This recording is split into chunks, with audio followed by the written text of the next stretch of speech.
I'm growing to love your province. I was given one of those, whatever they call it, with a Canadian flag on it. Lanyard, a lanyard. I was feeling like an honorary Canadian citizen. This afternoon we're going to talk about praying without words. For us to move into that place of silent prayer, of different ways of being in prayer, and the possibility of praying with our bodies, using our bodies in prayer, and then being silent. And so, the first part of our time together will be talking about ways we pray with our bodies and how we might be more intentional about that. I talked a little bit about this yesterday afternoon in our gathering, and one of the stories that I tell is about a young Methodist clergyman who I was going to speak, and he'd gotten a hold of one of my books, Praying with Body and Soul. And if you saw that book in there, it has this moving figure. There it is. Hold it. There it is. And he came up to me clutching that book like this, and he said, "Are you going to make me dance?" And I said, "No, but we are going to pray with our bodies." And he told me it was a 5-day event, and he told me at the end of the time, he said, "I really am glad you didn't try to make me dance, because then I would," but he said, "I did get my hands almost up to my shoulders once." People get anxious about thinking about using our bodies in prayer because we often think of it in the box of liturgical prayer or liturgical dance. And if you've seen wonderful liturgical dance, you know how powerful it can be. I think we also know that bad liturgical dance is not fun for anybody. That there's something about, so people get kind of anxious about what this is going to look like. I do know that in my own experience, the most powerful Good Friday service I ever went to, after I'd heard the story, year after year after year, I went to this service, no words, and they mimed it. They mimed the Passion. And it was extraordinary. It was extraordinary. I felt that story like I had never heard it before, as it was acted out in mime with no words. So it can be very powerful, but at the same time, what we forget as practicing Christians who go to worship is that we use our bodies in prayer all the time. All the time.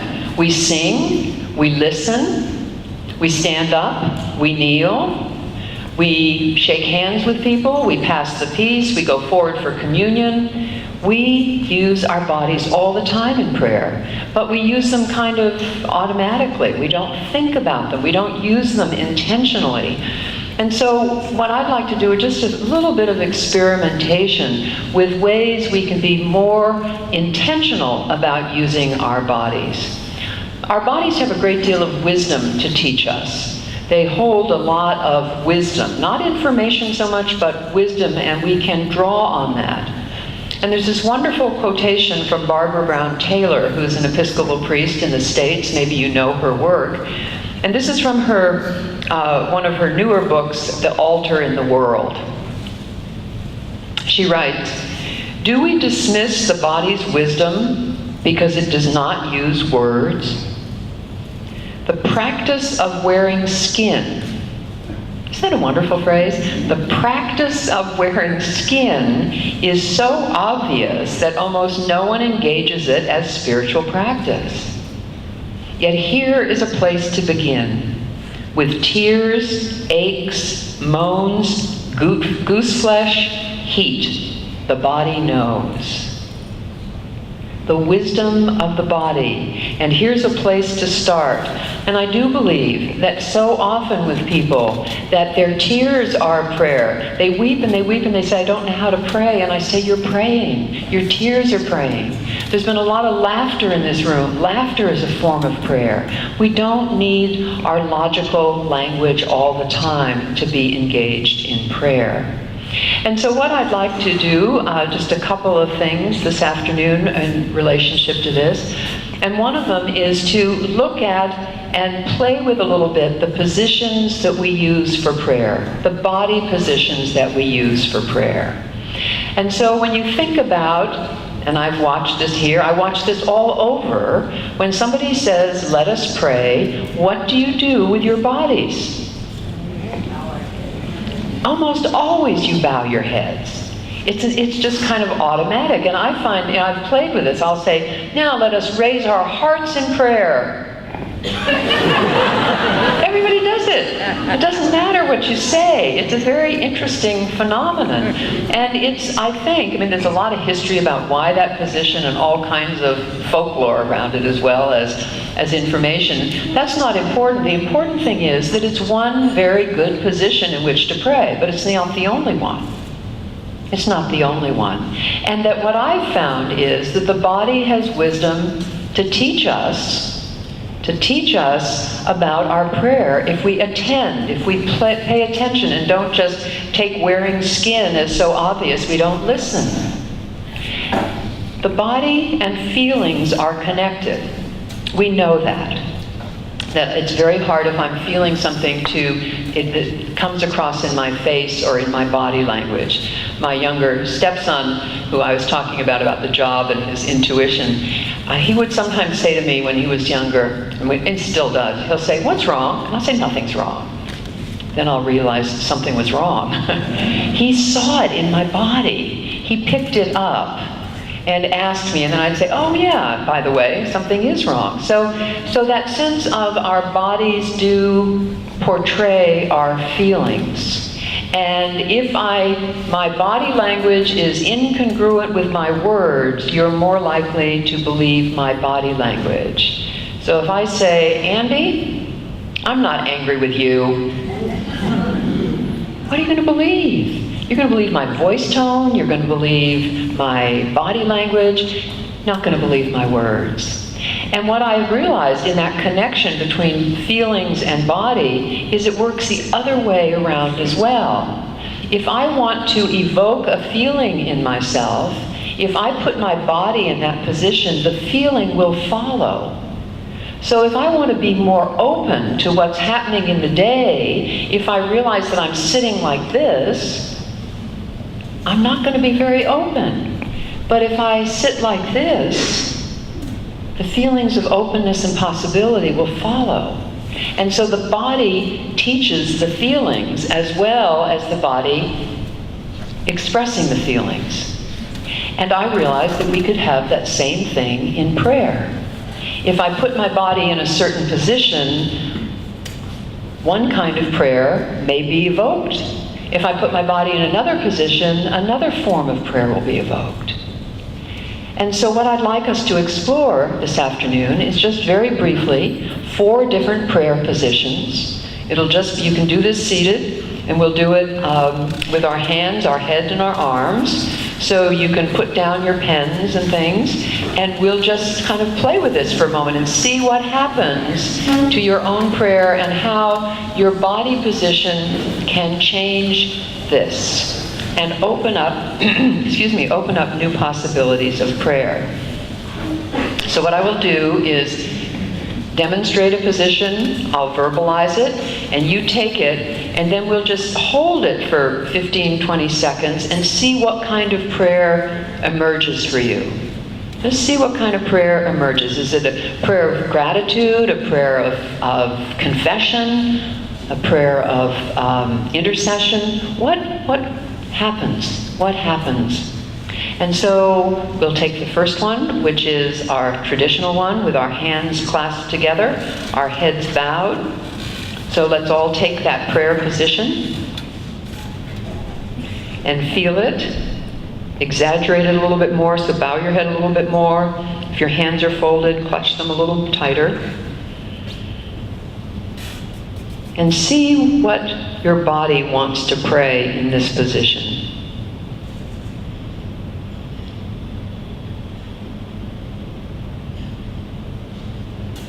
Just notice. And take a deep breath and put your heads up and your hands open either on the table or on your lap. Notice what happens to your breathing. And see what prayer comes in this position. Is there a different sense than the first one? What might it be? And take another deep breath and lift your arms just shoulder height. Tilt your heads back a little bit. You might imagine you're outside. What prayer comes in this position? Notice if it's different. How is it different? Then lower your head and your hands and reach out and take the hand of a brother or sister next to you. And as you feel the touch of another person, how does this call you to prayer?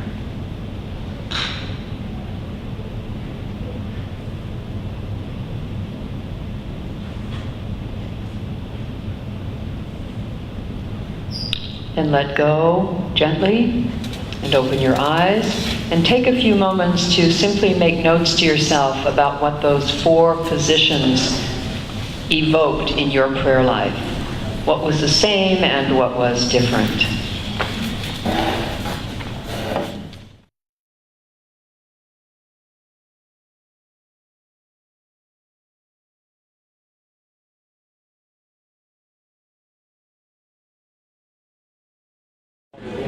Let's come back together as a group.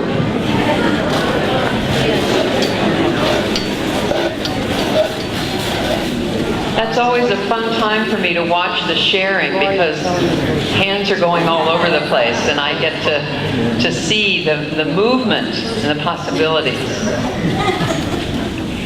If you think in terms of those 4 positions seated, they might be different if you were standing or kneeling. There's movement. Sometimes walking helps us pray. Sometimes running helps us pray. Sometimes swimming helps us pray. So to be aware that that sometimes the body will express our prayers, but very often if we allow ourselves to listen to the wisdom of the body, we'll be guided in prayer in new ways. And we have to, again, pay attention to that. A friend of mine who, because of physical difficulties, her rehab was swimming, and she'd never been much of a swimmer, and she found that swimming was the ideal body position for prayer for her. Because the water held her up, and she had that feeling of being supported by the Spirit. And she said, I have to breathe. I have to breathe rhythmically. And as I would breathe, a new mantra would come, or the phrase from a hymn. And that became her prayer time. And as her body healed, she continued to swim because she said, that's the best way for me to pray. So it's listening to our bodies and finding ways that we need to play with and experiment with. There are certain prayers that I find I must offer on my knees. And in my denomination, we never fall on our knees.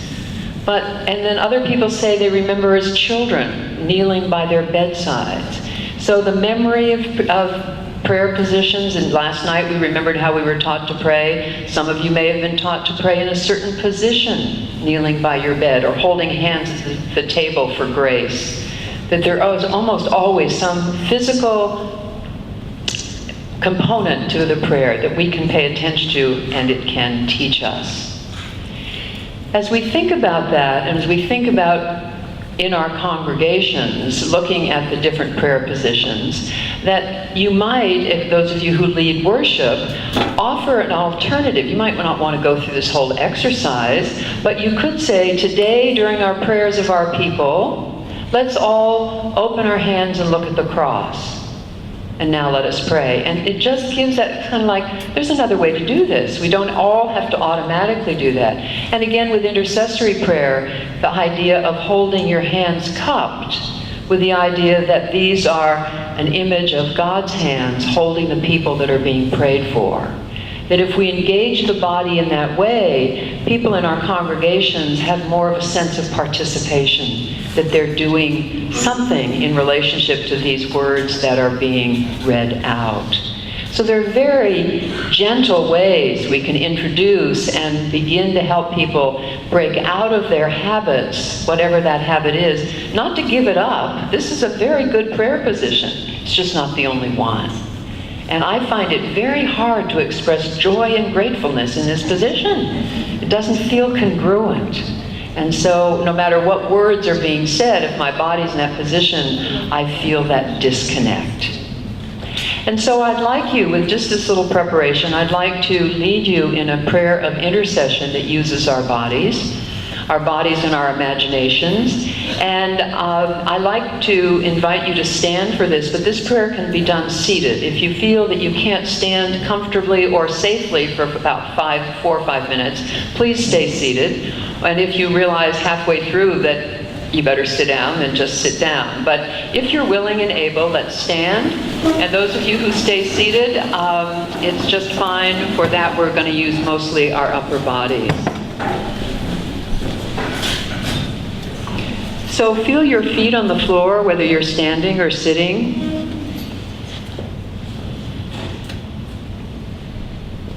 Unlock your knees if you're standing so you're balanced. You can feel yourself being centered and balanced on your feet. Pay attention to your breathing.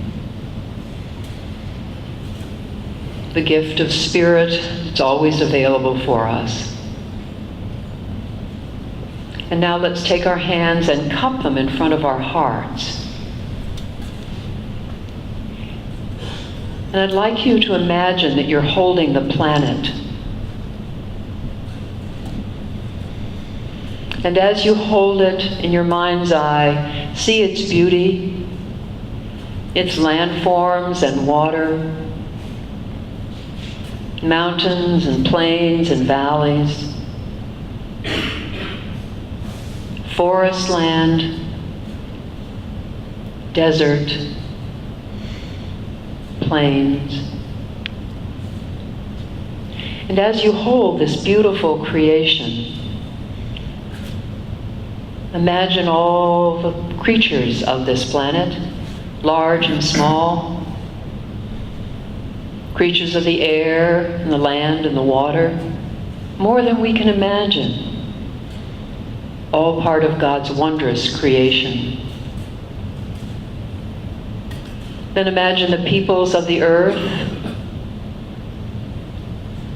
different races, different cultures, different nationalities, different languages and different prayers and religions, all God's children.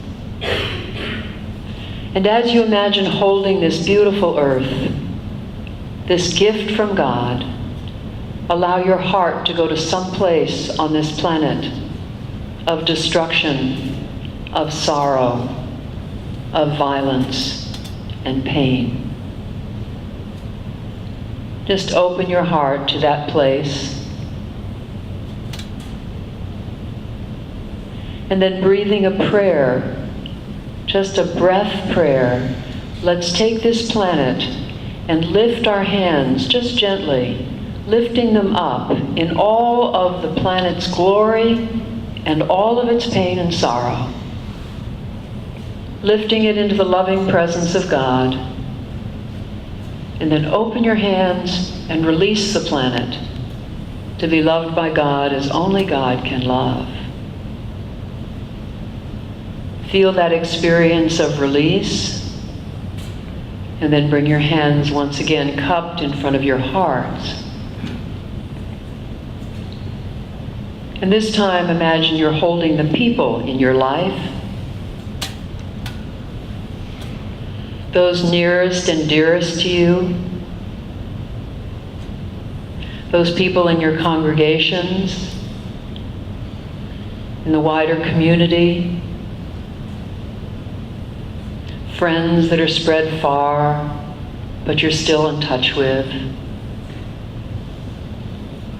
Imagine also the people with whom you're out of step and include them. And also remember the people who've gone before and have left their footprints on your soul. And as you hold this wonder of community, allow your heart to open to a place of conflict,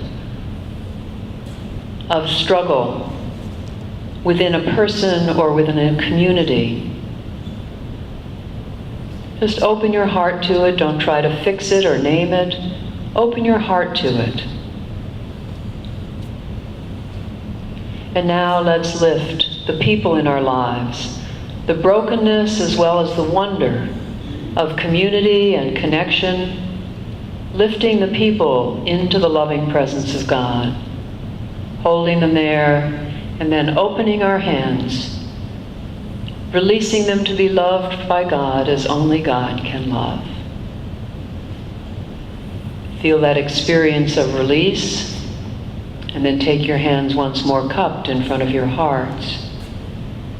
And this time, imagine that you're holding yourself, the infant that you were, the child, the teenager, the young adult,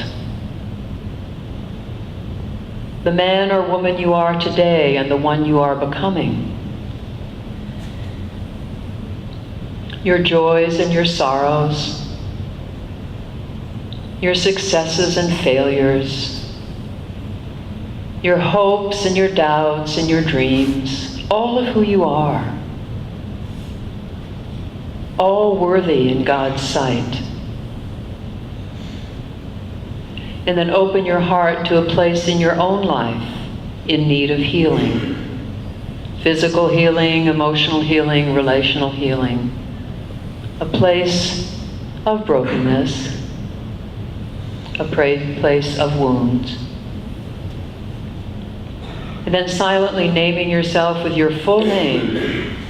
Let's lift ourselves, made in the image of God, wondrous as we are, and broken at the same time, whole and wounded, lifting ourselves into the presence of God, and then open our hands to release ourselves to be loved as only God can love. Feel that experience of release. Let your hands come back down by your sides. Feel your feet on the floor. The breath of life in your body. And let us all say together, Amen.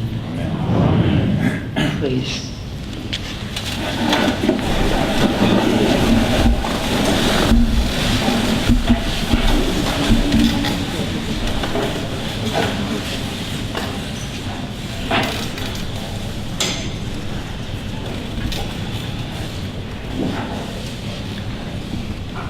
I find that movement of lifting and releasing very helpful in prayers of intercession, no matter what kind of imagery or words you put to it. Because basically, when I'm praying for another, ultimately what I'm doing, remember, is lowering their threshold to God's powerful love, or another way of saying it is I'm releasing them into God's love.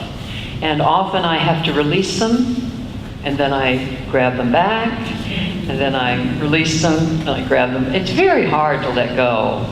And yet using that in our bodies is a helpful way to remember that. And so as we think about intercessory prayer, as we were talking about it before with words, that sometimes using the body and the imagination for intercessory prayer can be very helpful. Just like I said about holding your hands like this as you pray for somebody with that imagination. I read in somewhere about a man who, in his intercessory prayer, he was a rector of a church, and he would pray at different times for the members of his congregation, and he always imagined them in a triangle of light representing the Trinity. And as he came to the person on the list, he would just imagine those people, and then they would fade and another would take the place. So the imagination and the body go very well together. Somebody at break spoke to me about intercessory prayer through touch. which I think is an important piece. Needs always to be done by care, but she said I could share this with you, that a time of real brokenness when she was sitting in darkness in a chapel, in a hospital, and somebody she knew well saw her there, came in and simply sat with her and took her hand. That was all she needed. Now we have to, we're not going to do that to a stranger. We have to be careful about touch with different people. But that is, in many ways, sometimes one time or one way of offering a prayer of intercession that can be very appropriate. And I know for those of you who work in hospice and the hospital chaplains, that the form of intercessory prayer that's most welcome in most of those situations is simply a hand. Just simply a hand. The words aren't going to mean much. It's not that. It's your presence. And remember the person who imagined Jesus right next to him. It's that presence. And for us to remember that. When I was in the hospital and people were visiting, and they weren't allowed to visit very much, for which I was glad, but most important was not the people who came in and talked to me. It was the people who came in and sat with me and took my hand. Just knowing they were there. Those are forms of intercession that use the body. And so I would encourage us to think more intentionally about the ways we use our bodies in prayer, how our bodies can guide us in prayer, and experiment. Experiment. One time when I was doing a retreat in northern Texas at a retreat center, and I was teaching this, and I said, one of the things to do is to find a way kind of to move that might help your prayer. Just kind of create your own movement that would have a rhythm of your prayer life and everything. And I said, I'm not going to make you do this here. I'm not going to make you dance, but in the quiet time, maybe you could go off and do that. One of the women came in later. She said, I just had the most amazing experience. She said, I really wanted to do that, but I was so embarrassed and so shy, I didn't want to do it anywhere anyone would see me. So I went down, this retreat center was on a lake, and she went down behind this rock and found this wonderful place. And she said, I was just moving and praying and moving and praying and feeling so connected to God. And all of a sudden I stopped and people started applauding. And I looked across the gate, across the lake, and these men were sitting on the pier watching me.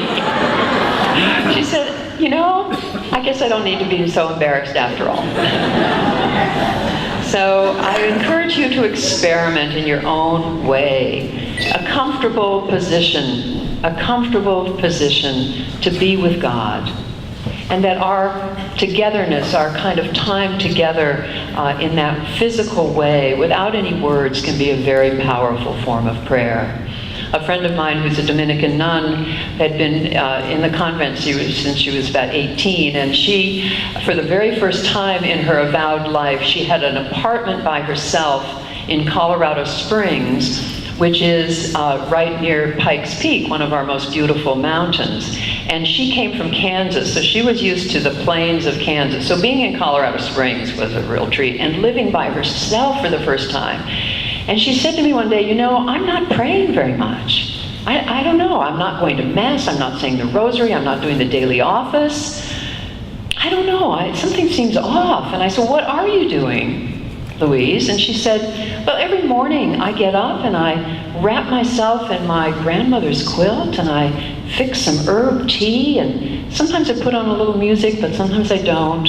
And I sit and I look at that mountain. And sometimes I sit there for 20 minutes, half an hour. And I said to her, Louise, it sounds like prayer to me. And she said, but Jane, it's too easy. That sometimes just being a prayer feels too easy. I think it's blessed.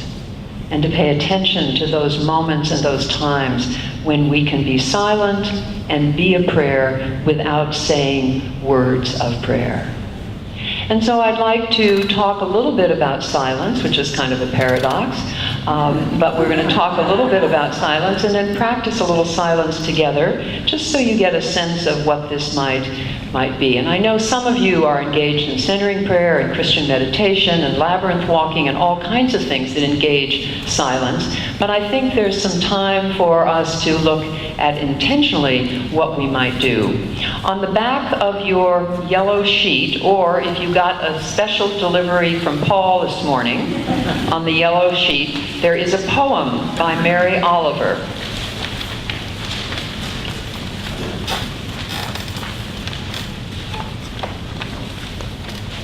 And I find this poem to be a wonderful reminder of what we're really about in prayer. Because so often in our corporate prayer lives, and I find this with seminary students who want to pray beautifully and all of that, that this poem reminds us of the ease and the simplicity of prayer. So what I'd like to do is read this poem to you, and you can follow along with it. And what we will do is treat it like a Lectio Divina, a reading of Scripture, but reading of the poetry. So I will ask you a question to think about as I read the poem 3 different times. And the 4th time I read it, I would like you to then allow this poem to guide you into silence. And together we will be in a covenant of silence for about 7 or 8 minutes. I have a chime that looks like this and sounds like this. So as we enter into the silence, when the silent time is over, I will ring the bell 3 times so that you'll know that it's time to gradually and slowly come out from the silent time. People who are not familiar with being in silence sometimes say, well, what do I do during the silence? That's one of the reasons I like to use the poem, because it gives some images for you to reflect on. Some of you know how to move under the reflections and into that silent place. If that's your practice, fine. You can always follow your breathing. And if any of you feel that silence would be helped by standing up and walking a little bit, feel free to do that in the silence as well.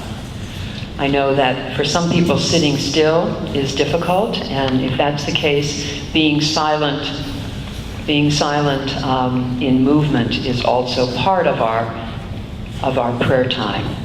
So let us pray this poem together, and let it guide us into our silent prayer.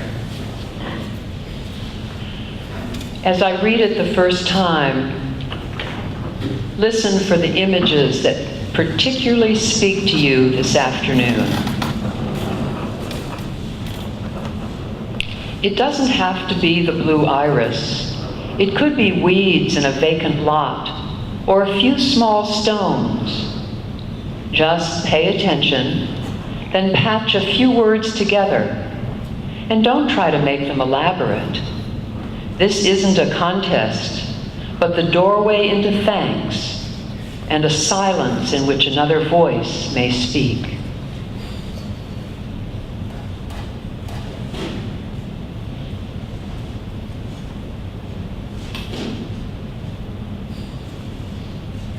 When I read it the second time,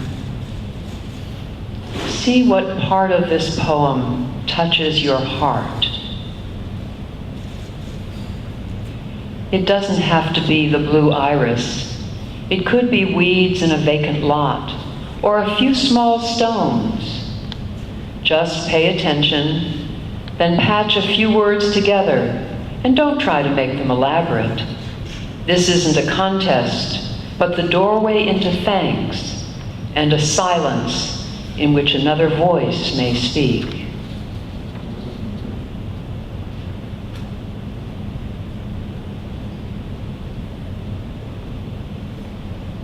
And now as I read it the last time, just allow these words to guide you into your own experience of silent prayer. It doesn't have to be the blue iris. It could be weeds in a vacant lot, or a few small stones. Just pay attention, then patch a few words together, and don't try to make them elaborate. This isn't a contest, but the doorway into thanks and a silence in which another voice may speak.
Take your time coming back from the silence.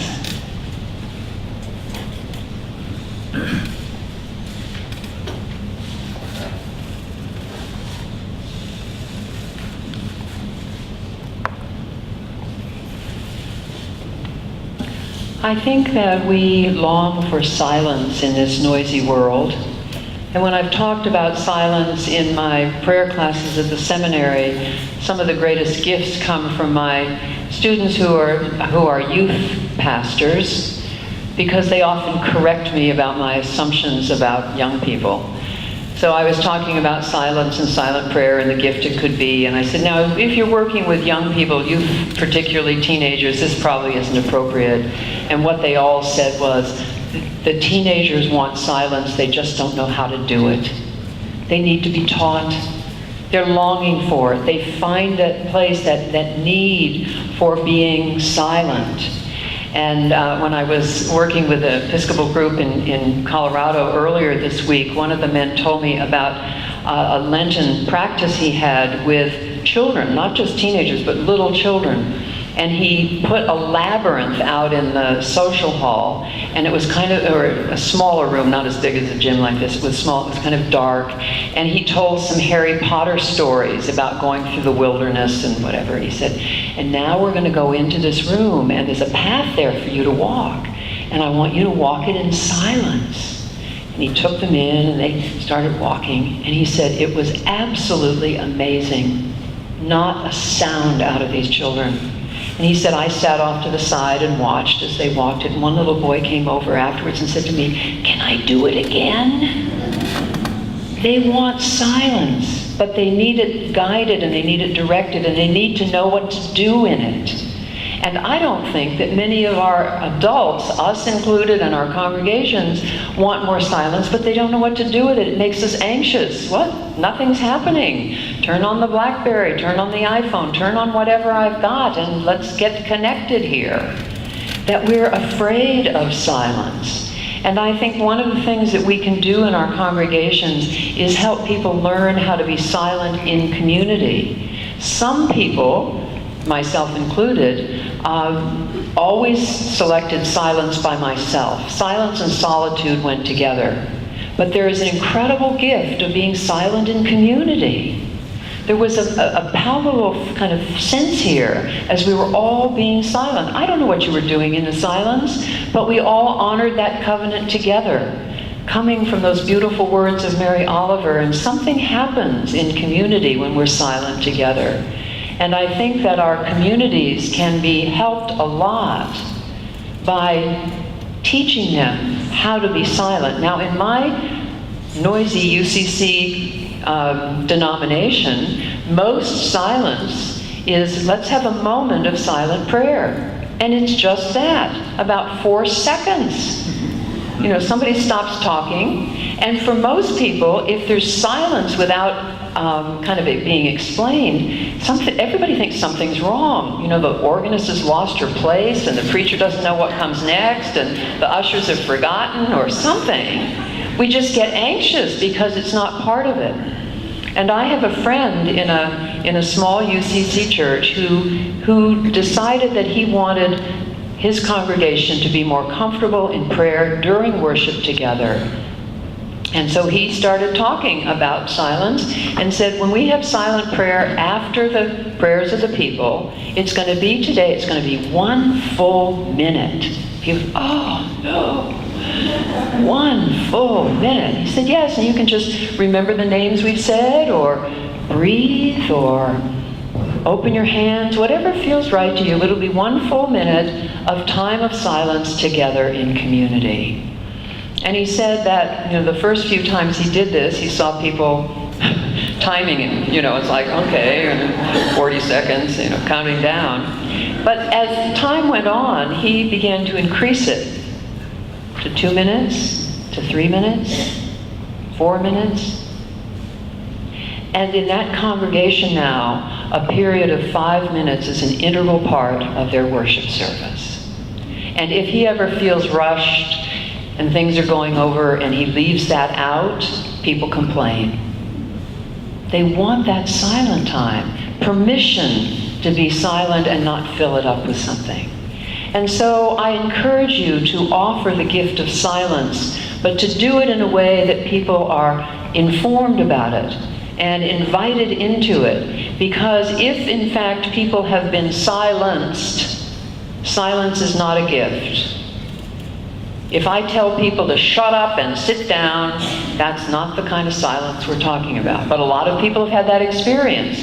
So silence has to be invited, part of the covenant of community, and in that silence we find a time of connectedness, a time of growth together.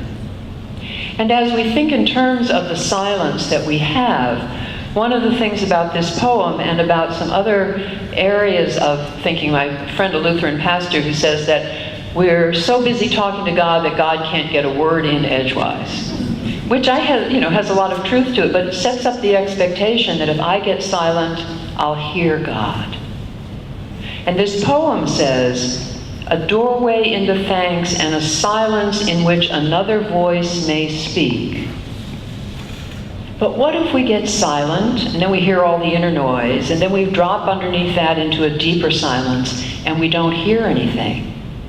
I think we sometimes set up the expectation that if we get silent, I'm going to hear God's voice. Well, I don't know about you, but I don't hear it. Now, I get nudges, but not in silent prayer. I get my nudges when I'm walking across a field and, I think of something. I get those kinds of nudges. But in that silence, I don't find answers. I don't find guidance.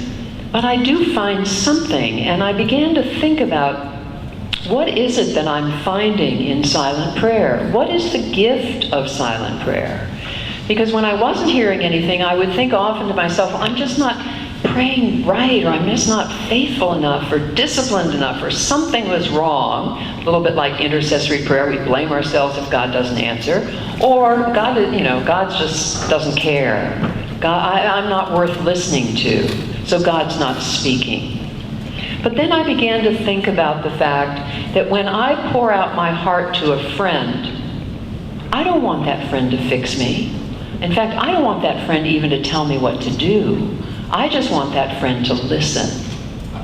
I want that friend to listen. And I know that silence between myself and my loved ones has an intimate feel. It's back to what you were saying this morning about that question of deeper prayer brings us into more intimacy. And I feel very comfortable being silent with people that I'm close to, but I get a little anxious if I don't know them well. Silence with another person is a sign of intimacy and trust. And I began to think, maybe that's true with God. Maybe when I finally get silent, and God could very well, thank goodness she's gotten silent, but instead of responding to me, God is silent too.